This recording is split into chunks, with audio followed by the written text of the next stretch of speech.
Take me out to the ball game. Take me out to the crowd. Buy me some peanuts and Cracker Jack.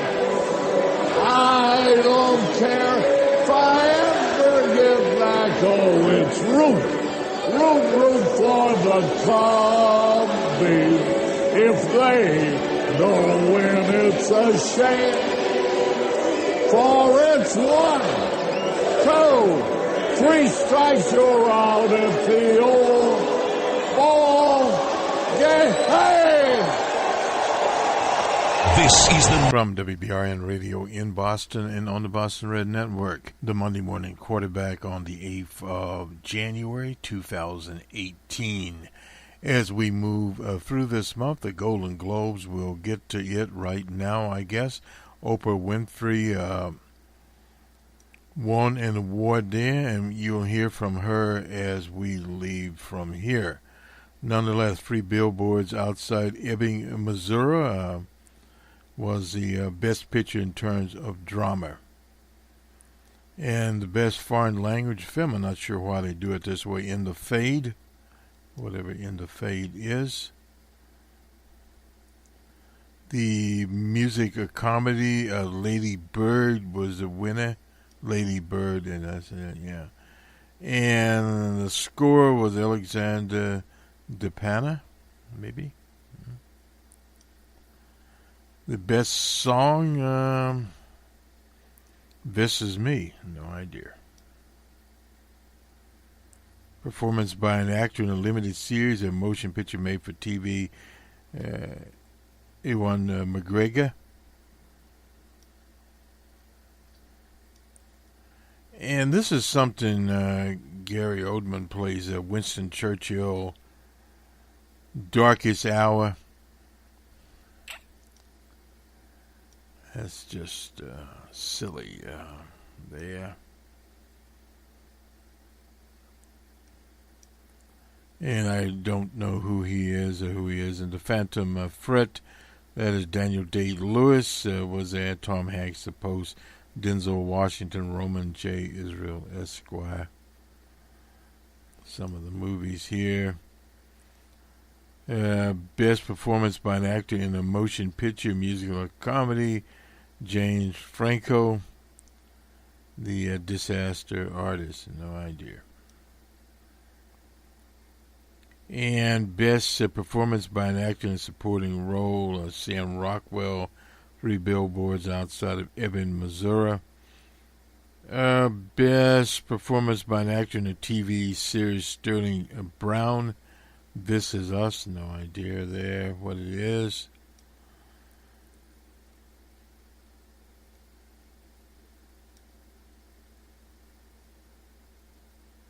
Nicole Kidman, best performance by an actress in a limited series, a motion picture made for TV, Big Little Lies, no idea. Anyway, this is from the LA Times here. I'm Tanya Allison. Oh, yeah, this is interesting here. Jeanette, Tanya. Oh, yeah, this is Tanya, the wrestler there out of Portland, Oregon. She played the dysfunctional mother, Tanya Harding. Yeah, we know. All right. So, okay. So she picked it up. She used to be on, what was it? It was a daily a series there. Olivia Spencer. I thought she would have won that anyway. The Shape of the Water. It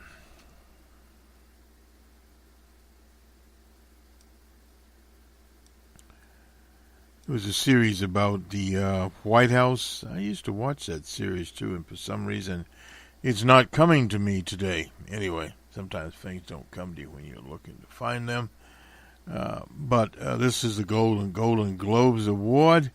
And let's start this off by going very quickly to the BBC in a case of pay inequity at the BBC as we start go for Oprah Winfrey. Her award here, I think the speech, let's see, she's the first woman, the Golden Globes, sexual harassment. Everybody was dressed in black. I guess I should introduce that. And we'll have some pictures. The Power of Women. Kidman won the award for the night in her role as a victim of domestic violence. So that was what, let's just say this was not summed up the mood, and there's a collective honor there. Oprah Winfrey and her honor. She talked about living in Milwaukee, I believe, at the time, and seeing Sidney Poitier receive the same award that he was able to receive also. That award, Cecil B. DeMille award, I had to remember what it was. That Susan Sarandon was there, Gina Davis, their role in Thelma and Louise. I'm not sure what that was about. Kirk Douglas, that was interesting. He's 101 years old. He came on to present an award to his daughter. Oh, yeah. Catherine Zeta-Jones. I know it was Kurt's daughter, but anyway, nonetheless, it was his daughter. And anyway, you'll hear from Oprah Winfrey here, and let's get this little about one of my favorites. She's the Hong Kong correspondent for the BBC. Here, and let's just get this in here. Make sure I get this right. This is about pay inequities at the BBC. We got the Golden Globes taken care of here. Awards, people dressed in black, part of the Me Too movement against domestic violence. And I'm trying to find, I guess they put this in the business report. Earlier I was looking at it and why the BBC correspondent quit. We had that already queued up here as we are. I'm looking here, the Raw. Well, we're not interested in the Raw here. With KFC and their patties. I'll go back to the BBC homepage. What sometimes happens, things move around, so thus they do move, and they evidently moved the story that I wanted to queue up around. We were doing Numbers Man earlier here, so we brought that up here, and now that we can get to the BBC correspondent, that there was a study in terms of salaries at the BBC. Women were paid of substantially less, and I think it goes along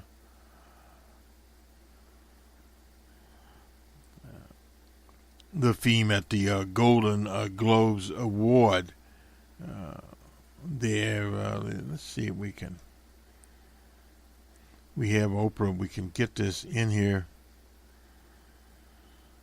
And they've moved things around on me. That's kind of unfortunate. Here we go. This is with Carrie Gracie. We've followed Carrie Gracie's work. She's been at the BBC for 30 years. Carrie Gracie reacts says the reaction to her resignation at the BBC. She was the China editor there for equal and fair and transparent pay to journalists, speaking as a co-presenter of the Today's program with John Humphreys. She quit her post. She's still at the BBC.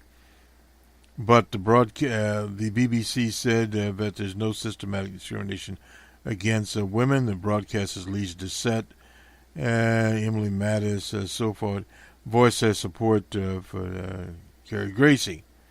Liz Doucette has been around there a very long time, too. Kathy Newman, presenter on Channel 4. We followed Stand with Carrie. We will have that in our show marker there as one of the BBC people. She felt there was no option other than to resign, and she did, in fact, resign. In an open letter she issued on Sunday to the BBC, said the BBC was facing a crisis of trust. No doubt about that. It was revealed that 2/3 of its stars earn more than £150,000 were males. Gracie said she left her role as the editor of the corporation's Beijing bureau. She is fluent in Mandarin Chinese. And he goes on to talk about some of these people here. John Stupel, he makes from $200,000 to $240,000. And that in itself is an insult. £249,000. That's roughly £250,000 is revealed, while Jeremy Bowen from $150,000 to roughly £200,000. Gracie was not on the list. Her salary is less than £250,000. So it was published in the Telegraph. We'll try to pinch this up. Anyway, this is the pay report, the BBC, and we put this up on our Facebook page, and where it corresponds here, the Golden Globe ceremony in Los Angeles. Actress Emma Watson said the BBC commitment to equal pay was great, but we need to see them fulfill it. So in other words, there's an interconnection between what happened in California and what happened at the BBC. We like to see these interconnections come about. Let me just grab some other items here as we move along. Pumping petrol or gas in Oregon is something that will has started in Oregon. Oregon is one of two states that did not allow drivers to pump their own gas. Jersey being the other one. House Bill 2482, which took effect on Monday. Retailers in counties with populations of less than 40,000 are allowed to have self-service pumps. Drivers in 15 counties can now pump their own gas at any time, while those in rural counties can do so after business hours between 6 p.m. and 6 a.m. So now we'll allow residents to pump their own gas in rural counties in Oregon. I don't even know how to pump gas. I'm 62-year-old Oregon native. I say no thanks. Don't like to smell gasoline. That is from one woman wrote on a Facebook page at KTVL. Disabled seniors, people with young children need help, not to mention getting out of the car with transits around, not feeling safe, I suppose. I'm in Wisconsin with a wind chill factor of 17 below. You know what I did this morning? I had to pump my own flipping gas. Well, yeah. It used to be a standard thing at service stations all across America. It got not to be. Harney County, you remember that was where the right-wing militias ran amok. This is somebody by the name of Thomas Downs. He owns a restaurant and a gas station that's in Southeast Oregon. Testified last, but the bill would allow him to focus on other services, whatever services he has to focus on. Anyway, these were some of the people that were associated with it, with the gas pumping routine. Let's go on. This is some out of Oregon. A 10-step guide to pumping of gas. We won't go into the 10-step guide to pumping of gas at the first of the year. We thought this was interesting when we saw it here. An African-American superhero in Marvel's upcoming Black Panther movie stirs excitement and pride. This is from the Associated Press. There's a Black Panther party going around the country. Superhero fans, movie fans, especially commissars of African-American culture are eagerly awaiting the debut of the Black Panther from movie starring comic book's first black superhero with enthusiasm not once seen in American cinema. The Black Panther viewing parties are being scheduled around the country for its February release. You heard it here, the middle of Black History Month, which is the end of this short month. Clothing lines are being designed around the bright colors and Afrofuturism styles of Wakara.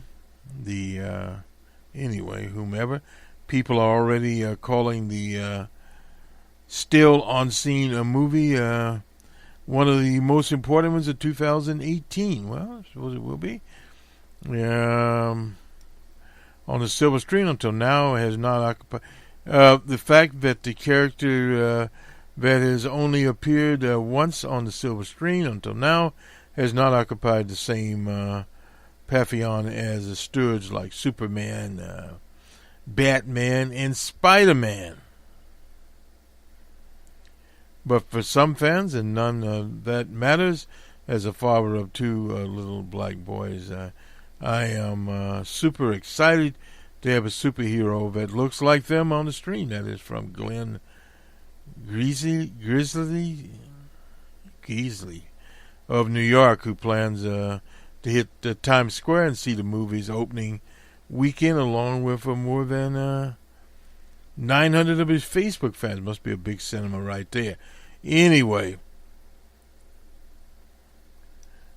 existing in the same shared universe as Iron Man, the Hulk, Captain America, Spider-Man, the Panther, however, the Black Panther adventure centers around a futuristic hidden homeland of Wakara, wherever that is supposed to be.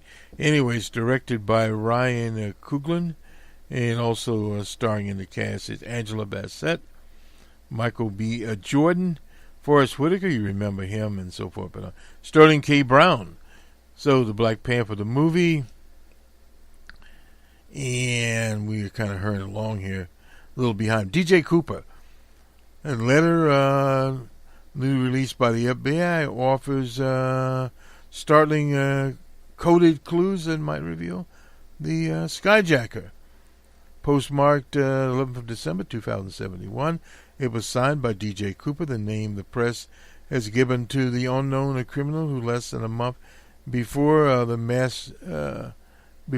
massive land at several newspaper offices had the audacity to take over a Northwest Orient 305 flight out of Portland, Oregon. The skyjacker parachuted from the Boeing 727 with $200,000 ransom, which I guess we were for $1 million.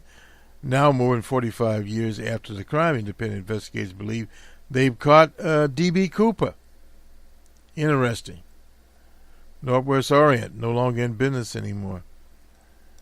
It ended up Northwest. Now it is part of the infamous Delta airline of Atlanta, Georgia. 40-member private investigative outfit concluded long ago that the famed skyjacker is a former Army private. I think we reported this one. Robert W. Rackshaw, a decorated Vietnam veteran, now 74 and living in San Diego. But the FBI, which investigated Rockshaw in the late 70s, has taken little interest in the voluminous circumstantial evidence put forward by the group. Film documentary maker Thomas Colbert, who leads the D.B. Cooper investigative team, is convinced the FBI refuses to pursue Rackstraw again at the late date because he admitted that a bunch of part-time volunteer sleuths have cracked the case. So the FBI doesn't want to be embarrassed, so they let D.J. Cooper go. Period. It decided to officially close the unsolved D.J. Cooper case in July of 2016 because there wasn't anything new out there. The special agent in charge, Frank Montoya Jr. So that basically closes the case. The FBI still isn't biting. It isn't responding to Colbert anymore, period. Colbert collected the evidence into a book called The Last Master Outlaw. He produced a History Channel documentary about his investigation. D.B. Cooper case closed. So, there we go. So D.B. Cooper is alive and well in San Diego, according to this. Now has come upon perhaps the most interesting and most revealing piece of evidence yet. That's the letter of December 11, 1971. The FBI released it in November. The following month, the Skyjack and a handful of letters from D.B. Cooper was sent to various newspapers, including the Oregonian. But the 11th of December letter, which went to the New York Times, Los Angeles Times, the Seattle Times, and the Washington Post, was different. Agents seized every copy. They showed up at the newspaper offices and said essentially, do your duty and hand them over. Well, the letters noted one FBI internal case report of December 1971 had the Bureau somewhat excited. The reason was the letter offered up details of the Northwest Airlines hijacking that hadn't been made it into the press. Agents carefully combed through the December 11th letter. The writer claimed it was he wore a toupee and putty makeup, had no fingerprints, and as well as admitted of feeling hated, turmoil, hungry, and more hated, said Mr. Rackstraw's anger at being booted from the military for lying and other transgressions. This is it. We'll pinch this on some of the channels. You'll see Mr. Rackshaw's letter moving forward there. Let's do the sports. Incidentally, the national championship game is coming up, college football. Later today in Atlanta, Georgia, there will be demonstrators there in white, and DJ Trump is supposed to appear there. And as a social commentary goes into it, perhaps we'll have something on it as far as where it goes, we think.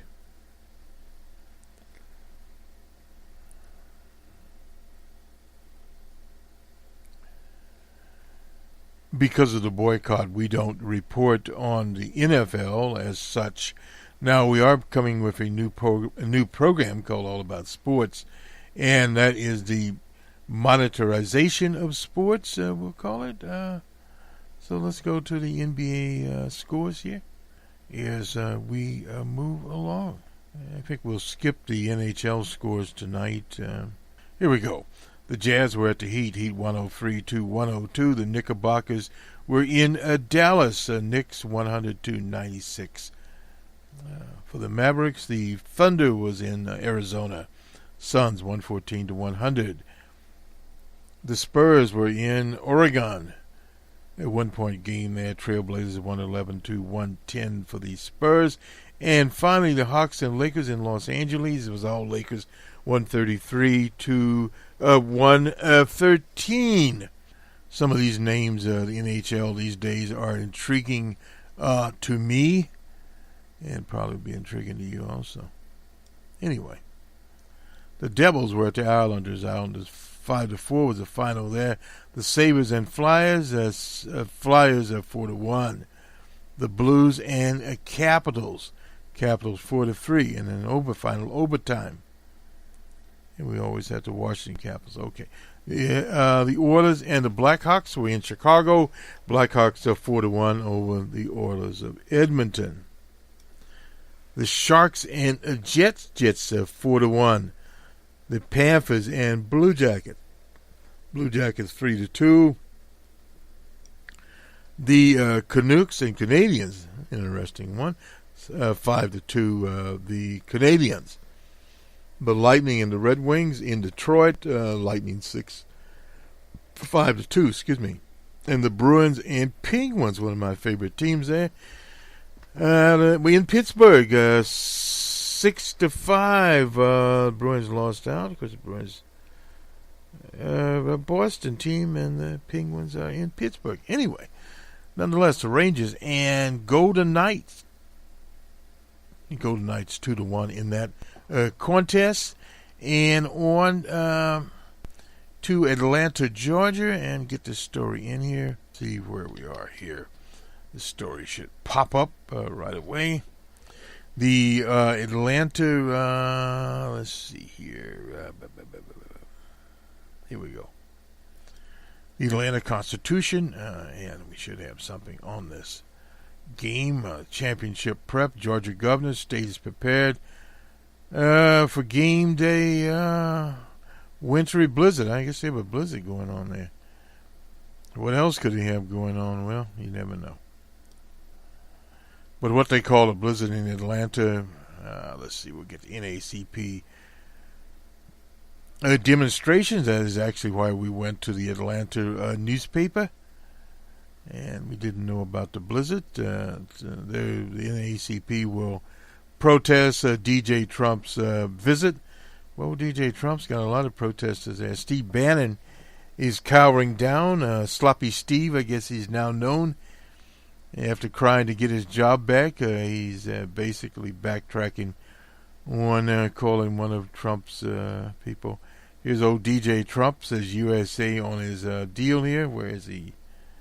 He'll attend the... Anyway, the NAACP plans to lead a boycott here against DJ Trump in Atlanta outside of the national championship game. Trump has made a terrible decision and is disparaging the game with his president. The local NAACP chapter said on a Facebook post. The group did not say exactly where members will protest. We are presumably working with a number of civil rights and social justice groups, so they will be demonstrating there. The Atlanta Constitution reported last week that Trump plans to attend the game between Georgia and Alabama at the Mercedes-Benz Stadium.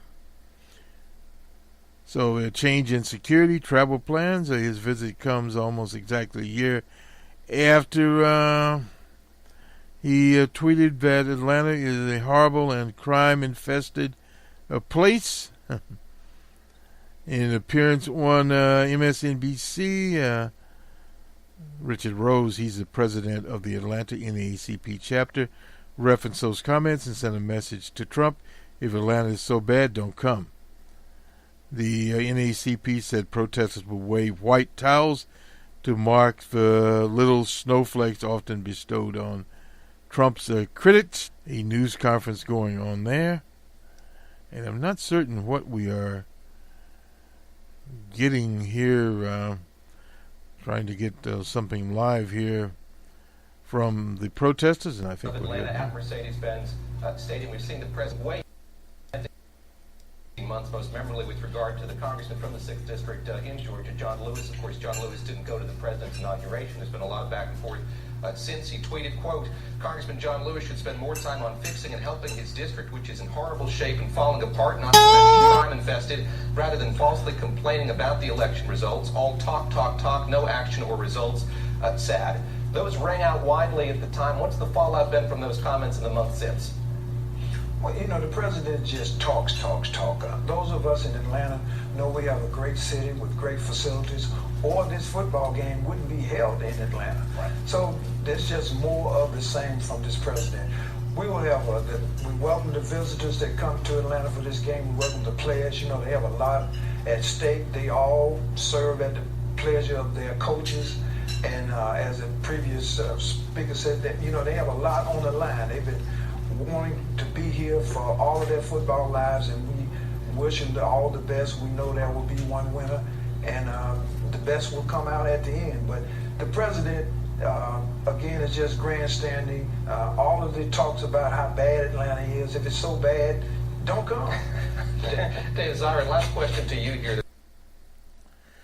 That was from a local Atlanta station there on the coming of DJ Trump to Atlanta. I suppose he'll be watching the game along with everyone else. It's going to be a very interesting game. The University of Georgia there. The Georgia governor stays preparing for game day winter blizzard. We'll see what this winter blizzard is about. Maybe old DJ Trump won't be able to get there. I doubt it, though. He's always somewhere. The state is prepared for blasts of wintry weather there. The governor ordered non-essential state offices from Columbus to Augusta and Northwest to close. On Monday, the city of Atlanta had a similar order for local government. The shutdown comes as the state ramps up for the big game. Not sure what this is all about. Dale said transportation workers have key highways and intersections, bridges for days. To prepare for the ice, and that he's confident it won't help preparation there. I don't think it's going to affect them. We are prepared for that. Our preparation is ongoing. Dale order does not extend to the state capitol, which remains open. So I guess they can do some legislation there. Metro Atlanta schools are closed. I still don't know. Up to 1/10 inch of ice. So in other words, I guess the problem here is ice on roads. We're assuming they're using some salt preparation to deal with icy prompts in Metro Atlanta school closings. So I guess that is what they're talking about. And I'm assuming, big assumption here, that the wintry weather there, and we just see the map here. We don't know actually how cold it is. It's 32. So anyway, kind of a joke. But that is Atlanta, and where Atlanta is. Let's take a quick look at the Washington Post. We have a little extra time here. We'll go to Oprah Winfrey. She's about 10 minutes, but we just want to make sure. Fate of Dreamers to dominate a next round of budget talks. I think we talked a little about this on the week that was. The Democrats have balked, of course, at the bridge known as DJ Trump's bridge. Anyway, Bannon softens his comments. We sent mixed signals on the infrastructure plan during his retreat.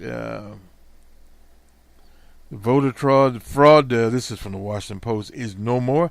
Top 10 gubernatorial races of 2018. We can take a quick look at it.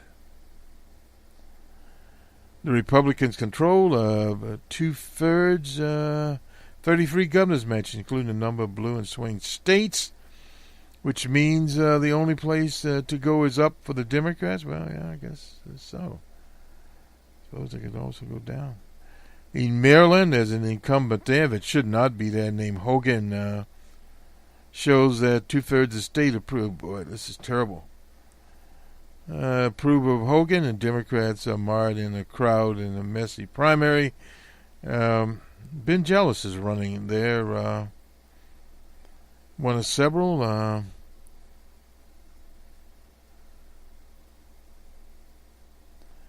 But old Hogan may be on his way out the door. In Ohio, another state there, John Kirsch is term limited, so he won't be around. Richard Cordray is trying to run there. I don't know how successful he'll be. In Connecticut, Malloy has decided not to run for a third term. 2/3 of the state disapproved of him. That's according to Quantipac. Well, I suppose that's why he's not running. In Michigan, that's an open seat there. Gateway Snyder is highly unpopular. Democrats excited about Gresham. In Florida, that is opened up there. Endorsed Ron DeSantis to replace. Opened up also in Nevada. This term-limited Brian Sandoval. Excuse me, get him right here. Number of people running there, including the Laxalt, Republican type. There'll be others running also there. Illinois. Democrats should never give that seat up. J.B. Prickler, one of the wealthiest families in the country. Bruce Reimers, they should have gotten rid of him. Win the nomination, including a member of the Kennedy families. I guess a bunch of people running there. In Alaska is the only independent governor in office right now, and realize the perils of not having a major party. That is Bill Walker out there. In Maine, that's open as well. This Paul LePage, an idiot. He's one of the least popular when the Republican. Both sides acknowledge the seat is likely to flip to Democrats. In New Mexico, that's an open seat there.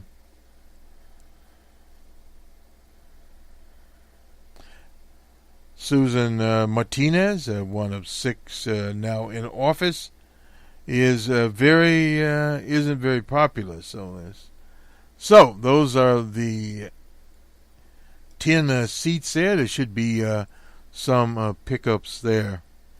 I was just looking around the Washington Post here. O.J. Simpson, one of the all-time Buffalo Bills players, joined the team's fans for a watch party Sunday, a wild card game against the Jacksonville Jaguars. He collided in a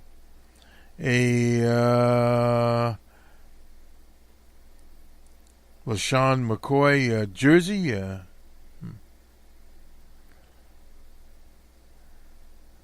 Found plenty of Bills fans. This is in Vegas where he's residing. 70 years old, released from prison. This is not the Bills-Jaguar game.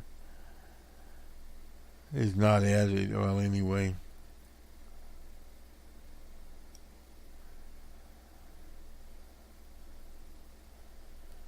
He was there. Well, he was at the bar. I don't know if...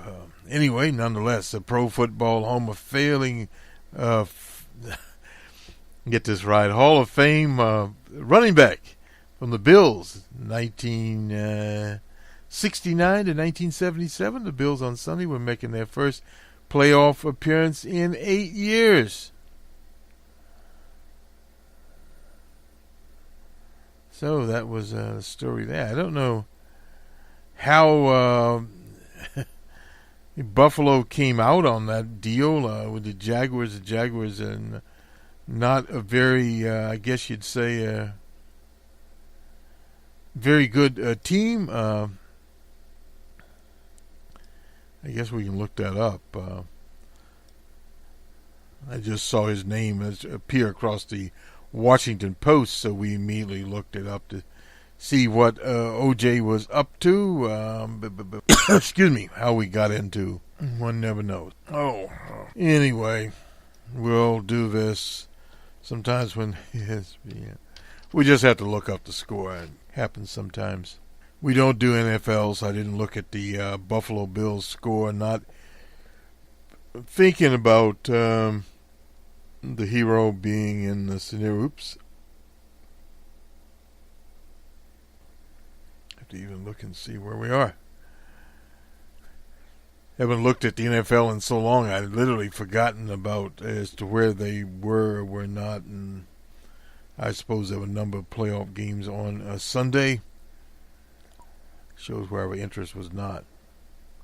But nonetheless, the juice did get out and about, and some Buffalo fans were there.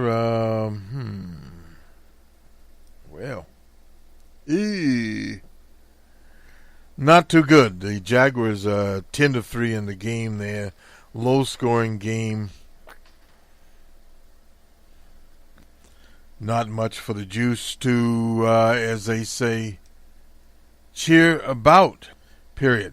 Anyway, this will do it for us. On to Oprah Winfrey, and to congratulate her on her Cecil B. DeMille's Award, the first African female to win it. Have a good week, everyone. We'll talk to you soon as the week moves along. Incidentally, we have a Numbers Man presentation here on WBRN. You can pick it up on iHeart, Spreaker, and YouTube, Stitcher, and various other outlets there, as the open source report will be coming up tomorrow.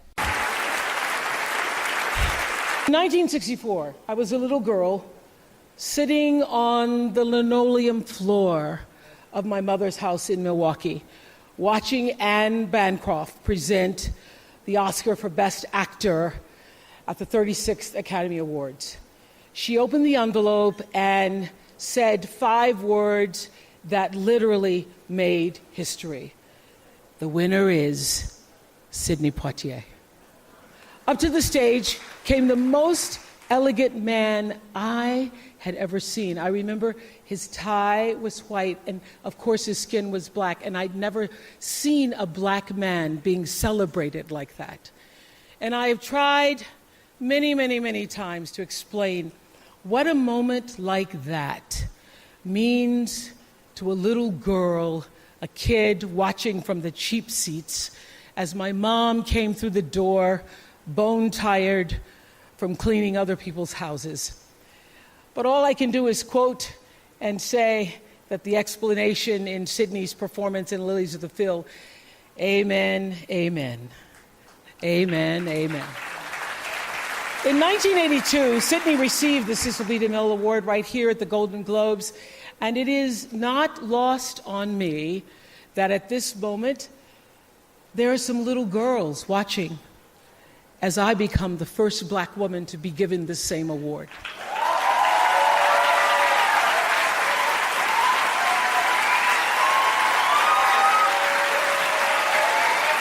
It is an honor.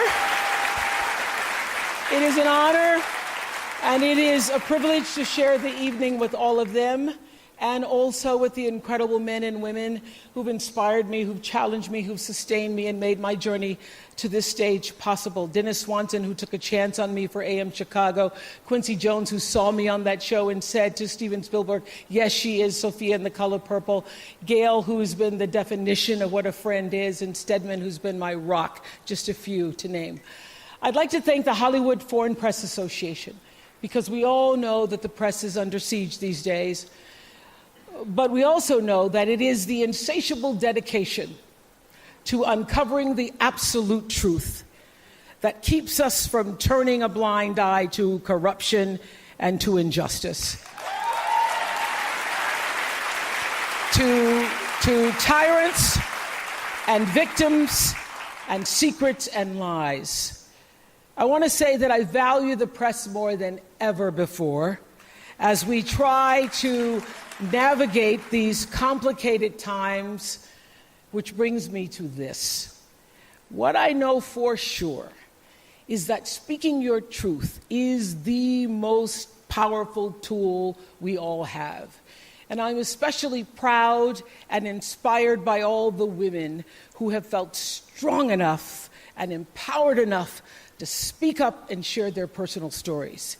Each of us in this room are celebrated because of the stories that we tell. And this year, we became the story. But it's not just a story affecting the entertainment industry. It's one that transcends any culture, geography, race, religion, politics, or workplace. So I want tonight to express gratitude to all the women who have endured years of abuse and assault because they, like my mother, had children to feed and bills to pay and dreams to pursue.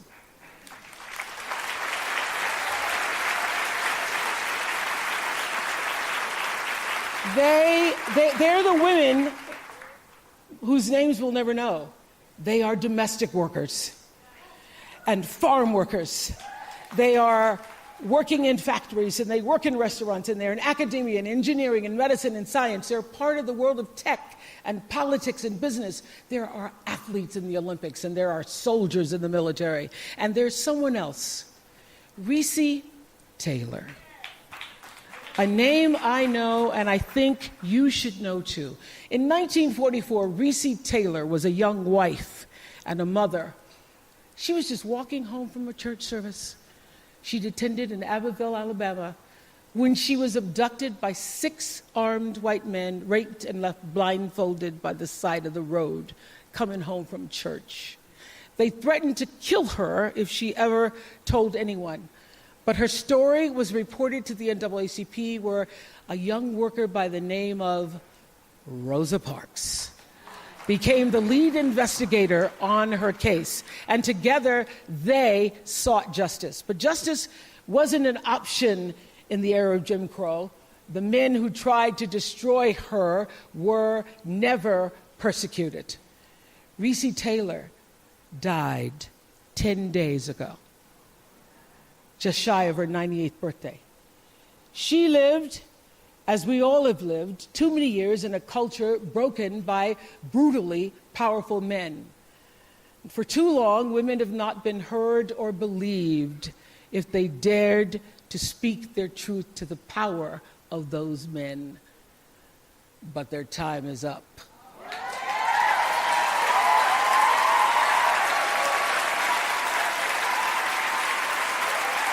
Their time is up.